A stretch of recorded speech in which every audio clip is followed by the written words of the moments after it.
সবাইকে আমন্ত্রণ কুল স্পোর্টস 24 আপনাদের সাথে আছি আমি শাফাত মিদুল। শিরোনাম শুনছিলেন, এবার বিস্তারিত। বাংলাদেশ ক্রিকেট বোর্ডকে পাকিস্তান সিরিজের পরিবর্তিত সূচি পাঠিয়েছে পিসিবি। 27 মে থেকে 5 জুন হবে 5 ম্যাচের টি-20 সিরিজ। বিসিবি সফরের ব্যাপারে ইতিবাচক, এখন অপেক্ষায় সরকারের সিদ্ধান্তের। পাকিস্তানের ক্রীড়া সাংবাদিকদের দাবি, পরিস্থিতি এখন পুরোপুরি স্বাভাবিক। ভারত পাকিস্তান ক্রিকেটে যুদ্ধবিরতির স্বস্তি, তবে ক্ষণিকের যুদ্ধের রেশ কাটাতে পারেনি পাকিস্তান বাংলাদেশ সিরিজ। 25 মে পিএসএল ফাইনাল, যেদিন শুরু হওয়ার কথা ছিল বাংলাদেশ সিরিজ। বাধ্য হয়ে তাই পেছাতে হচ্ছে।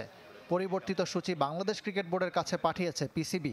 দুদিন পিছিয়ে 27 মে ফয়সালাবাদে প্রথম টি-20, 29 মে আর 1 জুন পরের 2 ম্যাচও হবে একই ভেন্যুতে। আগের সূচিতে ফয়সালাবাদে ছিল 2 ম্যাচ, 3 ও 5 জুন চতুর্থ ও পঞ্চম টি-20 হওয়ার কথা লাহোরে। পরিবর্তিত সূচিতে পাকিস্তান সফরে যেতে ইতিবাচক বিসিবি, তবে অপেক্ষা সরকারের সবুজ সংকেতের। বাংলাদেশ দলের যে কোনো সফরের আগেই সরকারের অনুমতির প্রয়োজন। পরিস্থিতি বিবেচনায় ইতিবাচক কিছুই ঘটতে চলেছে। বাংলাদেশ দলের সফরকে বিশেষ গুরুত্ব দিচ্ছে পাকিস্তান। পিএসএল নিয়ে আয়োজিত প্রেস কনফারেন্সে উঠেছিল এই প্রসঙ্গ। সেখানকার পরিস্থিতি তুলে ধরছেন সিনিয়র এই ক্রীড়া সাংবাদিক।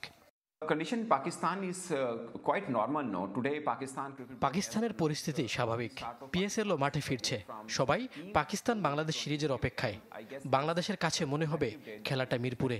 পাকিস্তানের মানুষ তাদের স্বাগত জানাতে প্রস্তুত। দু একদিনের মধ্যেই সরকারের অনুমতি মিলতে পারে, যদিও তার আগেই আরব আমিরাতে থাকবে বাংলাদেশ দল। সব চূড়ান্ত হলে 22 থেকে 24 মের দিকে দুবাই থেকে পাকিস্তানে উড়াল দেবে টাইগাররা। ইকরাম হোসাইন, চ্যানেল 24, ঢাকা। এদিকে পাকিস্তানের সাদা বলের নতুন কোচ মাইক হেসন 26 মে থেকে ওয়ানডে ও টি-20 দলের দায়িত্ব বুঝে নেবেন তিনি, নিশ্চিত করেছেন পিসিবি চেয়ারম্যান মহসিন নাকভি।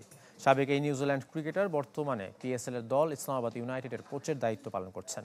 দীর্ঘদিন নিউজিল্যান্ড জাতীয় দলের কোচ ছিলেন হেসন। তার কোচিংয়েই প্রথমবারের মতো 2015 বিশ্বকাপের ফাইনালে ওঠে নিউজিল্যান্ড। পাকিস্তানের হয়ে হেসনের প্রথম অ্যাসাইনমেন্ট বাংলাদেশের বিপক্ষে 5 ম্যাচের টি-20 সিরিজ। তিনি আকিব জাভেদের স্থলাভিষিক্ত হবেন। গ্যারি কারস্টেইন দায়িত্ব ছাড়ার পর 5 মাসের জন্য কোচ হয়েছিলেন আকিব জাভেদ।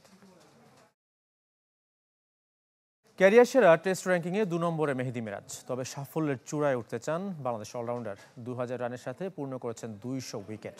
দলে শন টেইটের অন্তর্ভুক্তি কোচিং স্টাফকে আরও সমৃদ্ধ করবে বিশ্বাস মিরাজের। আগামী 1 মাস টি-20তে ব্যস্ত সময় পার করবে বাংলাদেশ, কিন্তু এই সময়টায় অখণ্ড অবসর মেহেদী মিরাজের। কম্বিনেশন বিবেচনায় জায়গা হারিয়েছেন ছোট ফরম্যাটে, তবে টেস্ট ক্রিকেটে আধিপত্য ধরে রেখেছেন। সাদা পোশাকে এরই মধ্যে উঠে এসেছেন অলরাউন্ডার র্যাঙ্কিংয়ে 2 নম্বরে। এমন সাফল্য উপভোগ করছেন মিরাজ, লক্ষ্য শীর্ষ স্থান। লক্ষ্য তো অবশ্যই অনেক উপরে যাওয়ার, বাট তারপরও এন্ড অফ দ্য ডে অনেক লং টাইম যেতে হবে, নিজের ফিট থাকতে হবে, ভালো খেলতে হবে, পারফরমেন্স করতে হবে। সো ওইভাবে অনেক বড় চিন্তা করছি না, ছোট ছোটোভাবে আগানোর চেষ্টা করছি। সত্যি কথা বলতে 1 নম্বর আসতে পারলে আরও ভালো লাগবে। বাংলাদেশের নতুন পেস বোলিং কোচ হিসেবে নিয়োগ পেয়েছেন শন টেইট, যার সাথে ফ্র্যাঞ্চাইজি ক্রিকেটে কাজ করার অভিজ্ঞতা রয়েছে মিরাজের। নিজে স্পিনার হলেও কোচিং প্যানেলে সাবেক অজি পেসারের অন্তর্ভুক্তি দলের শক্তি বাড়াবে বিশ্বাস টাইগার অলরাউন্ডারের। আমি নিজে ওকে পার্সোনালি চিনি এবং জানি ও অনেক প্লেয়ারদেরকে সাপোর্ট করে, এবং ও নিজে যেহেতু ইন্টারন্যাশনাল ক্রিকেট খেলেছে অস্ট্রেলিয়ার মতন, এবং ও জানে যে এখানে কিভাবে কি করতে হবে। সো আমার কাছে মনে হয় এটা একটা ভালো পজিটিভ দিক আমাদের টিমের জন্য যে ওকে চুজ করা হয়েছে। টেস্ট কিংবা ওয়ানডে নয়, লাল সবুজের জার্সিতে 3 ফরম্যাটেই আলো ছড়াতে চান মেহেদী মিরাজ। বাংলাদেশের জন্য অর্জন করতে পারলে তো আরও বেশি ভালো লাগার বিষয়, আর সেটা যদি যে কোনো একটা ফরম্যাট হয় তাহলে সেটাও ভালো লাগার বিষয়। শাফাত মিদুল, চ্যানেল 24, ঢাকা। এদিকে 17 মে থেকে শুরু হচ্ছে আইপিএল এর বাকি অংশ। একই দিন মাঠে ফিরছে পিএসএল। 2 টুর্নামেন্টেই কমছে ভেন্যু ও বিদেশি ক্রিকেটারের সংখ্যা। পরিবর্তিত সূচিতে 25 মে পিএসএল আর 3 জুন হবে আইপিএল এর ফাইনাল। পাক ভারত যুদ্ধে থমকে গিয়েছিল আইপিএল ও পিএসএল, তৈরি হয়েছিল অনিশ্চয়তার ঘেরাটোপ। যুদ্ধবিরতির ঘোষণায় এবার 1 রাতের ব্যবধানে নিজ নিজ ফ্র্যাঞ্চাইজি টুর্নামেন্ট ফের চালু করার ঘোষণা দিয়েছে 2 প্রতিবেশী ক্রিকেট বোর্ড। মঙ্গলবার টুইটারে পিসিবি চেয়ারম্যান মহসিন নাকভি জানিয়েছেন 17 মে থেকে ফের মাঠে গড়াচ্ছে পাকিস্তান সুপার লিগ। 9 দিনে হবে বাকি থাকা 8 ম্যাচ, সবগুলোর ভেন্যুই রাওয়ালপিন্ডি। গেল সপ্তাহে যেই ভেন্যুতে ভারতীয় ড্রোন হামলার জেরে বন্ধ হয়ে গিয়েছিল টুর্নামেন্ট। পিএসএল এর বাকি অংশে কমছে বিদেশিও। আপাতত আর পাকিস্তানে ফিরতে চায় না অস্ট্রেলিয়ান ক্রিকেটাররা। 25 মে আসরের ফাইনাল, যেদিন প্রথম টি-20 দিয়ে শুরু হওয়ার কথা পাক বাংলা সিরিজ। পিএসএল এর সাথে একই দিন শনিবার থেকে মাঠে গড়াচ্ছে আইপিএল এর বাকি অংশ। 13 থেকে কমে লিগ পর্বের বাকি ম্যাচগুলো হবে শুধু বেঙ্গালুরু, জয়পুর, দিল্লি, লখনৌ, মুম্বাই ও আহমেদাবাদের এই 6 ভেন্যুতে। যদিও এখনও চূড়ান্ত হয়নি প্লে অফ ও ফাইনালের ভেন্যু। 3 জুন হবে শিরোপা নিষ্পত্তি। আইপিএলেও কমছে বিদেশি ক্রিকেটার। মিচেল স্টার্ক, জশ হ্যাজেলউডের মতো ওজি ক্রিকেটাররা ভারতে না ফেরার কথা জানিয়েছেন। এছাড়া 29 মে থেকে শুরু হবে England West Indies one day series. তাই বিকল্প ক্রিকেটারের সন্ধানে ফ্র্যাঞ্চাইজিগুলো। জহির সাগর, চ্যানেল 24। এবার ফুটবলের খবর। রেফারিকে মারধরের ঘটনায় দুঃখ প্রকাশ করে ফুটবল ফেডারেশনে চিঠি দিয়েছে চ্যাম্পিয়নশিপ লিগের দল সিটি ক্লাব। তবে স্বপ্রণোদিত হয়ে নয়, বাফুফের চিঠির প্রেক্ষিতে জবাব দিয়েছে ক্লাবটি। এদিকে মারধরের ঘটনায় একজন সমর্থককে চিহ্নিত করেছে সিটি ক্লাব। আর রোববারের ঘটনায় মঙ্গলবার প্রতিবাদ জানিয়েছে ফুটবল রেফারিজ অ্যাসোসিয়েশন। চ্যাম্পিয়নশিপ লিগে রেফারির ওপর হামলার ঘটনায় উত্তপ্ত দেশের ফুটবল। বিভিন্ন ম্যাচে রেফারির সিদ্ধান্ত নিয়ে চলছে বিশ্লেষণ। তবে ফুটবল মাঠে হামলা মারধরের ঘটনায় সমালোচনায় বেশি। বাফুফে এলিট একাডেমির বিপক্ষে আলোচিত ম্যাচ নিয়ে এরই মধ্যে সিটি ক্লাবকে চিঠি দিয়েছে ফেডারেশন। আরও 4 ইস্যুতে চিঠি পেয়েছে ক্লাবটি। তাৎক্ষণিকভাবে দুঃখ প্রকাশ করে চিঠির জবাবও দিয়েছে সিটি ক্লাব। কারণ দর্শনের নোটিশ যে আসছে এটা দিয়ে দিচ্ছে, আমার জবাব দিয়ে দিতে প্লেয়াররা মনে সলিডারি বলে লিখছে। আর ক্লাব কর্মকর্তা যাদের ওরা মানে ওদের দুষ্টুরি কি আছে ওরা ওইভাবে বর্ণনা করছে। রেফারিকে মারধরের ঘটনায় শাহ আলম নামে একজন সমর্থককে চিহ্নিত করেছে সিটি ক্লাব। ও আমাদের ক্লাবের কোনো কর্মকর্তা না। ও যেভাবে আঘাত করছে সেই জিনিস আমরা তাকে পরিষ্কার করছি এবং আমরা লিখিতভাবে তাকে এটার কারণ জানতে চাবো আর কি। যেহেতু সে আমাদের দর্শক হয়ে গেছে, এই জায়গায় আমরা একটা পদক্ষেপ নিচ্ছি। সিটি ক্লাবের দাবি, মাঠের অনাকাঙ্ক্ষিত ঘটনায় ফেডারেশন দায় এড়াতে পারে না। অপরাধে চিঠি মেলে প্রয়োজনে পাশে থাকে না বাফুফে। নিজেদের সুবিধা অসুবিধা বলার সুযোগ না পাওয়ার দাবি ক্লাবটির। আমরা কার কাছে এই জবাব দিতে যাবো বা কার কাছে আমরা বলবো যে ভাই আমরা বৈষম্যের শিকার হচ্ছি, আমাদেরকে আপনারা একটু দেখেন? কারো কাছে বলার মতো লোক নাই। লিগ কমিটির একটা মিটিং অন্তত হওয়া উচিত যে ফার্স্ট লিগ শেষ হয়েছে, সেকেন্ড লিগে আমরা একটা মিটিং ডাকি, অথবা ফার্স্ট লিগের ব্যর্থতা দায়ভার কি আছে সবকিছু মিলে একটা মানুষকে মিটিং ডাকি। সেই মিটিংটা আজ পর্যন্ত হয় নাই। ফুটবল তো একটু উত্তেজনার খেলা, সেক্ষেত্রে তো একটু উত্তেজিত দর্শক এবং প্লেয়াররা হয়। বিশ্বে সব জায়গায় একটু হয়ে থাকে। তবে আমাদের যদি মনে করি আমরা আগামীতে আরও কিছু লোক বাড়িয়ে সুশৃঙ্খলা আনা যাবে, সেক্ষেত্রে আমরা বাড়াবো। এদিকে রোববারের ঘটনায় মঙ্গলবার প্রতিবাদ জানিয়েছে ফুটবল রেফারিজ অ্যাসোসিয়েশন। তবে দিনভর সংগঠনটির সাধারণ সম্পাদকের মোবাইল বন্ধ পাওয়া গেছে। ফয়জুল ইসলাম, চ্যানেল 24, ঢাকা।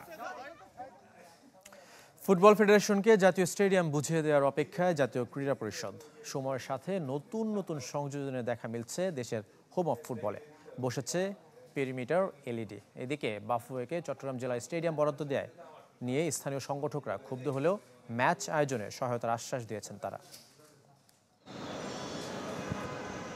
সময়ের সাথে কাজেও অগ্রগতি আসছে জাতীয় স্টেডিয়ামের। মাঠের ঘাস আগের চেয়ে সজীব। 3 দিকে বসছে পেরিমিটার এলইডি ডিসপ্লে। ফ্লাডলাইটের আলো পরীক্ষা হচ্ছে প্রতি রাতেই। মাঠের চারপাশে অরক্ষিত জায়গাগুলো টার্ফে ঢেকে দেওয়া হয়েছে। ফুটবল ফেডারেশনকে বুঝিয়ে দেয়া সময়ের অপেক্ষা জাতীয় ক্রীড়া পরিষদের। আসলে আমাদের কাজ জাতীয় স্টেডিয়ামের নির্মাণ কাজ একবারই শেষ পর্যায়ে। হ্যাঁ, আগামী 22 তারিখের ভিতরে আর কোনো কিছুই বাকি থাকবে না। সম্প্রতি চট্টগ্রাম গিয়ে সিটি মেয়র এবং স্থানীয় সংগঠকদের সাথে জেলা স্টেডিয়ামের বিষয়ে বৈঠক করেছেন ফেডারেশন সহসভাপতি ফাহাদ করিম এবং নির্বাহী সদস্য ইকবাল হোসেন। সেখান থেকে মিলেছে ইতিবাচক বার্তা। সবার সাথে আমরা বসেছিলাম যে আগামীতে আমরা 2-3টা টুর্নামেন্ট চট্টগ্রামে করতে চাচ্ছি। তা আসলে তো আমাদের মানে মাঠ প্রয়োজন, এখন খেলার জন্য মাঠ প্রয়োজন। গ্যালারিতে যদি আমরা এএফসির খেলা চালাতে চাই, গ্যালারিতে চেয়ার টিয়ার সেটিং আছে। তো একটা ফলপ্রসূ আলোচনা হয়েছে, তারা আমাদেরকে আশ্বাস দিয়েছে কোনো অসুবিধা নেই, তারা আমাদেরকে সর্বাত্মক সহযোগিতা করবে। চট্টগ্রাম জেলা স্টেডিয়াম নিয়ে শিগগির ক্রীড়া পরিষদের সাথে সমঝোতা সই করবে বাফুফে। এরপর ফিফার অর্থায়নে সংস্কার শুরুর কথা। ফয়জুল ইসলাম, চ্যানেল 24, ঢাকা। কুল স্পোর্টস 24 একটা বিরতি নিচ্ছি, আমাদের সঙ্গেই থাকবেন। দেখছেন কুল স্পোর্টস 24, সঙ্গে আছি শাফাত মিদুল।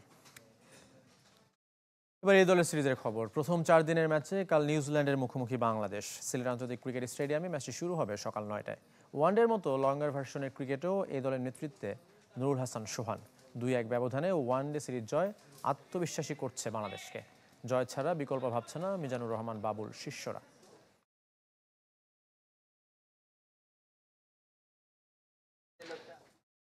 এবার ইমার্জিং দলের খবর। কালই সিরিজ নিশ্চিত করার সুযোগ বাংলাদেশের। দ্বিতীয় ওয়ানডেতে দক্ষিণ আফ্রিকার মুখোমুখি ইমার্জিং দল। রাজশাহীতে ম্যাচটি শুরু হবে সকাল 9টায়। প্রথম ওয়ানডেতে দারুণ জয় পেয়েছে বাংলাদেশ। প্রথম ম্যাচের ধকল কাটাতে এদিন অনুশীলন করেনি স্বাগতিকরা, তবে টিম হোটেলে রিকভারি সেশন করেছে। অন্যদিকে সিরিজ বাঁচাতে জয়ের বিকল্প নেই দক্ষিণ আফ্রিকার। কন্ডিশনের সাথে অনেকটাই মানিয়ে নিয়েছে প্রোটিয়ারা, তাই এই ম্যাচে ঘুরে দাঁড়াতে চায়। টেস্টে কোহলির শূন্য স্থান পূরণ করবে কে? উত্তরটা পেতে কয়েকটা সিরিজ সময় লাগবে, এমনটাই মনে করছেন ভারতীয় ব্যাটার চেতেশ্বর পূজারা। তার মতে আসন্ন ইংল্যান্ড সিরিজ থেকে ধারণা পেতে পারে team management. Little master Sachin Tendulkar test ক্রিকেটকে বিদায় জানানোর পর 4 নম্বর পজিশনে হাল ধরেন বিরাট কোহলি। নিজেকে প্রমাণ করে তখন থেকেই ভারতের অটোমেটিক চয়েস কিং কোহলি। তবে সবই এখন অতীত। তার বিদায়ে তৈরি হয়েছে শূন্যতা। বিপাকে টিম ম্যানেজমেন্ট, সমর্থক থেকে বিশ্লেষক, সবার প্রশ্ন একটাই, 4 নম্বরে কোহলির যোগ্য উত্তরসূরি কে হবেন? দীর্ঘদিনের সতীর্থ চেতেশ্বর পূজারার দৃষ্টিতে কোহলির বিকল্প পেতে বিসিসিআইকে অপেক্ষা করতে হবে আরও কিছু সময়। এটা গুরুত্বপূর্ণ পজিশন। দলের সেরা ব্যাটারকে 4 নম্বরের জন্য বিবেচনা করা হয়। সেখানে উপযুক্ত কে এটা জানতে কয়েকটা সিরিজ পর্যন্ত পর্যবেক্ষণ করতে হবে। গেল বছর লোকেশ রাহুল, শ্রেয়াস আয়ার, রাজত পাতিদার আর দেবদূত পাডিক্কালকে 4 নম্বরে পরখ করা হয়েছিল, তবে কেউই নজর কাটতে পারেননি। জুনে ইংল্যান্ডের বিপক্ষে 5 ম্যাচের টেস্ট সিরিজ। পূজারার মতে আসন্ন সিরিজের 4 নম্বর পজিশনের জন্য একটা ধারণা পেতে পারে টিম ম্যানেজমেন্ট। বেশ কজন ক্রিকেটার একাদশে জায়গা পাকাপোক্ত করার চেষ্টায় আছে। এখনই কোনো কিছু বলা ঠিক হবে না, তবে ইংল্যান্ড সিরিজে 4 নম্বর পজিশনে যে ভালো করবে সে বিবেচনায় থাকতে পারে। নির্বাচকরা এখনও স্কোয়াড না দেয় 4 নম্বর পজিশনের ব্যাটার নিয়ে আগেই ধারণা করার সুযোগ নেই। 20 জুন লিডসে প্রথম টেস্টে মুখোমুখি হবে ইংল্যান্ড ভারত। শাফিউদ্দিন শাওন, চ্যানেল 24। শেষ করবো কুল স্পোর্টস 24 খেলা সব আপডেট ও রিপোর্টগুলোকে ভিজিট করুন facebook.com/sports24 টিম এই পেজে। ধন্যবাদ সঙ্গে থাকার জন্য।